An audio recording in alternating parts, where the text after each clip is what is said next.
Hello, আজকে আমরা কথা বলবো গুগলের দারুণ শক্তিশালী এআই জেমিনি নিয়ে। যারা এই নতুন টেকনোলজি সম্পর্কে জানতে চান তাদের জন্য আমরা পুরো ব্যাপারটা একদম সহজভাবে বুঝিয়ে দেব। চলুন তাহলে শুরু করা যাক। এই ব্যাপারটা কিন্তু আমাদের সবার সাথেই হয়, তাই না? কোনো একটা বিষয় সার্চ করলে এক গাদা লিঙ্কের মধ্যে আসল তথ্যটা খুঁজে বের করতে করতে অবস্থা খারাপ হয়ে যায়। কি ভালো হতো যদি কেউ সরাসরি উত্তরটা বলে দিত। আর ঠিক এই সমস্যাটার সমাধান নিয়ে কিন্তু হাজির হয়েছে গুগল জেমিনি। এটা কিন্তু শুধু একটা সাধারণ সার্চ ইঞ্জিন না, তার চেয়ে অনেক বেশি কিছু। এটা আমাদের তথ্য খোঁজার পুরো ধারণাটাকেই বদলে দিচ্ছে। এই স্লাইডটা দেখুন, পার্থক্যটা কি সুন্দরভাবে বোঝা যাচ্ছে। ব্যাপারটা অনেকটা এরকম। আগে গুগল ছিল একজন লাইব্রেরিয়ানের মতো, যে শুধু বইয়ের তাকগুলো দেখিয়ে দিত। আর জেমিনি হলো সেই এক্সপার্ট যে নিজেই বইটা পড়ে আপনাকে সরাসরি উত্তরটা বলে দিচ্ছে। মানে এটা শুধু কিছু লিঙ্ক ধরিয়ে দেয় না, বরং একটা কথোপকথন শুরু করে।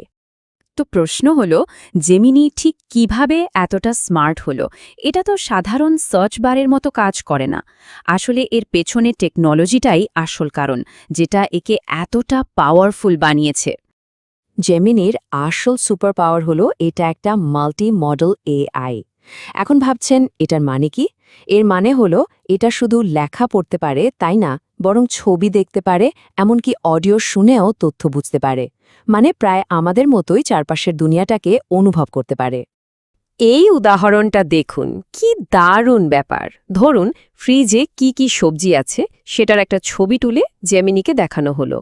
অমনি জেমিনি ছবিটা দেখে বলে দিতে পারবে যে ওই সবজিগুলো দিয়ে কি কি মজার রান্না করা যেতে পারে, এমনকি রেসিপিটাও দিয়ে দেবে।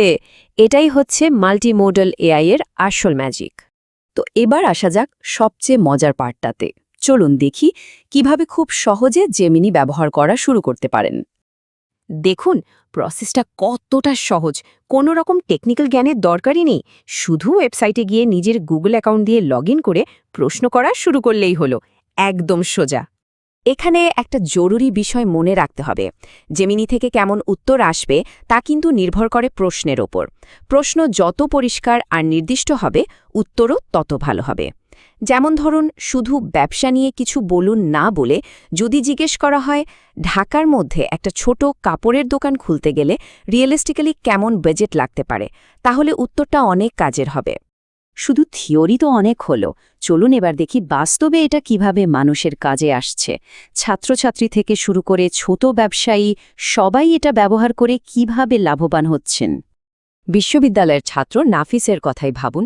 জেমিনি ব্যবহার করে সে এখন বিভিন্ন রিসার্চ পেপার সহজে বুঝতে পারছে, তার থিসিসের আউটলাইন বানাচ্ছে, আর তার গবেষণার কাজও অনেক তাড়াতাড়ি এগিয়ে নিয়ে যাচ্ছে। ভাবা যায়, যে কাজে 3 দিন লাগত সেটা এখন মাত্র 3 ঘন্টায়। এই উদাহরণটা তো আরও চমৎকার। ছোট ব্যবসায়ী রাহেলা যখন তার দোকানের বিজ্ঞাপনের ব্যাপারে জানতে চাইলেন, জেমিনি তাকে গতানুগতিক কোনো উত্তর না দিয়ে একেবারে তার ব্যবসার ধরন অনুযায়ী পার্সোনাল পরামর্শ দিয়েছে। মানে জেমিনি এখানে ঠিক যেন একজন পার্সোনাল বিজনেস কনসালটেন্টের মতো কাজ করছে, তাও আবার একদম বিনামূল্যে। আর রিপনের এই অভিজ্ঞতাটা দেখুন। মাত্র 30 সেকেন্ডে জেমিনি তার দোকানের ঈদের সেলের জন্য একটা দারুণ ফেসবুক পোস্ট লিখে দিয়েছে, তাও আবার সুন্দর সুন্দর ইমোজি সহ। এতে কিন্তু ছোট উদ্যোক্তাদের অনেক সময় আর পরিশ্রম দুটোই বেঁচে যায়। তবে হ্যাঁ, জেমিনি নিঃসন্দেহে দারুণ কাজের একটা টুল, কিন্তু এটা ব্যবহার করার সময় কয়েকটা জরুরি জিনিস কিন্তু মাথায় রাখতেই হবে। সবচেয়ে জরুরি যে বিষয়টা মনে রাখতে হবে সেটা হলো জেমিনি মাঝে মাঝে ভুল তথ্য দিতে পারে। টেকনিক্যাল ভাষায় যাকে বলা হয় হ্যালুসিনেশন। তাই স্বাস্থ্য, টাকা পয়সা বা আইন নিয়ে কোনো কিছু জানতে চাইলে এর উত্তরটাকেই ফাইনাল ধরে নেওয়া যাবে না। অবশ্যই অন্য কোনো সোর্স থেকে যাচাই করে নিতে হবে, আর নিজের খুব ব্যক্তিগত তথ্য এখানে শেয়ার না করাই ভালো। তাহলে সব মিলিয়ে এটাই বলা যায় যে জেমিনি আমাদের সবার হাতে জ্ঞান আর সৃষ্টিশীলতার এক বিশাল জগতের দরজা খুলে দিয়েছে। একজন পার্সোনাল এক্সপার্ট এখন আমাদের হাতের মুঠোয়। এখন প্রশ্ন হলো, আপনার এই ব্যক্তিগত বিশেষজ্ঞকে প্রথম কি জিজ্ঞেস করবেন?